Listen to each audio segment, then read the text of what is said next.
Bonsoir à toutes et tous, comme d'habitude sur les Actions Furieuses, l'avertissement, cette vidéo est uniquement à but pédagogique, je partage simplement mes propres avis et réflexions. Les actions présentées ne sont en aucun cas des conseils d'achat ou de vente et vous êtes seul responsable de vos investissements. Pour me suivre, eh bien c'est comme d'habitude sur Twitter, c'est @trendfrance. Sans plus attendre, on va passer à la citation du jour, qui me plaît beaucoup. C'est celle que j'ai notée dans le carnet pour mon fils. Pendant que tu cherches un support qui pourrait enfin tenir ou un hypothétique début de tendance en mode espoir, demande-toi toujours, est-ce que pendant ce temps il y a des valeurs qui grimpent?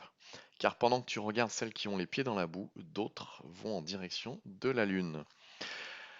Alors le CAC, c'est toujours pas franchement mieux, c'est pareil, on va dire. On voit bien ce niveau-là quand même qui fait résistance. La résistance dynamique qu'on a là, je pense que si elle doit être passée, elle sera passée d'un seul coup. Euh, donc on verra ce qui se passe. En semaine, on est toujours en tendance baissière, on n'est toujours pas en zone de force, on a toujours la résistance dynamique au-dessus de la tête.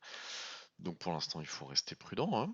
Malgré tout, il y a encore de la furieuse. Alors, il y a Econocom Group. Pour vous rappeler, Econocom, ce qu'on regardait, c'est ça, la cassure des 3,68 qui a été faite, etc.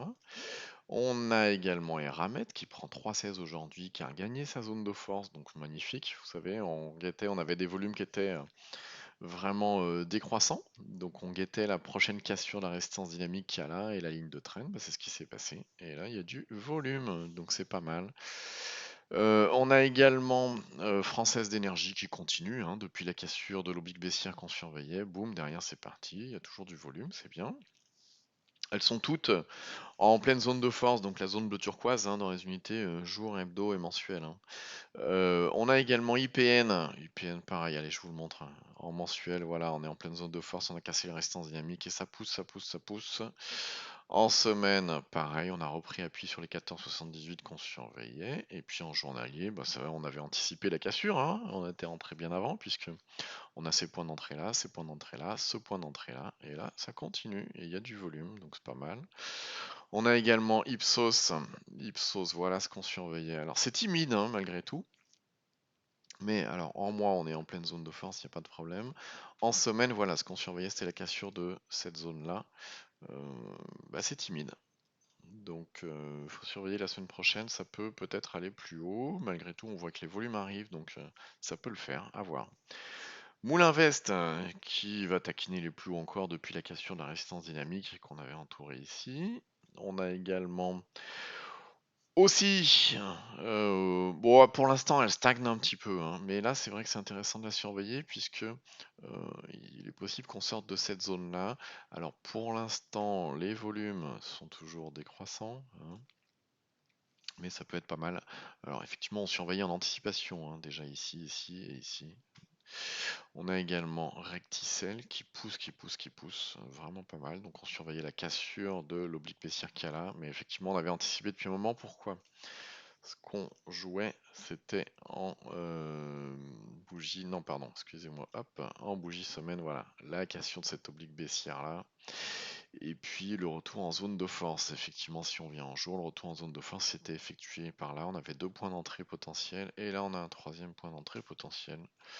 Intéressant. On a Thales, alors pareil, on la suit depuis un moment. Là, on a toujours l'oblique baissière qu'on allait taquiner aujourd'hui. Ce qu'on surveille, c'est la cassure de l'oblique baissière et de la résistance dynamique qu'il y a là.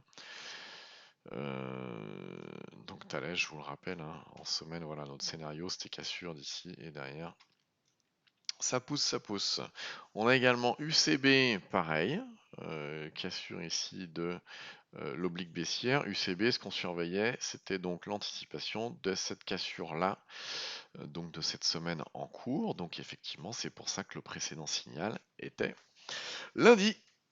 Donc voilà sur la cassure de l'oblique. Voilà ce qu'on a pour aujourd'hui. Comme d'habitude, si vous souhaitez installer l'indicateur extra trend sur vos graphes, c'est l'indicateur qu'il y a sur tous mes graphes. Vous tapez extra trend dans Google ou alors vous allez sur indicators.net. N'hésitez pas à laisser un commentaire sympathique. Et puis, si vous découvrez cette chaîne, vous cliquez sur s'abonner et sur la petite cloche pour être alerté dès que je publie une nouvelle vidéo. Tous les soirs, c'est vers 18h. Et puis ce week-end, demain, ça sera entre 10 et 14h, on est samedi, pour toutes les valeurs que je surveille pour la semaine prochaine. Et bien sur ce, je vous souhaite une bonne soirée, je vous dis à demain.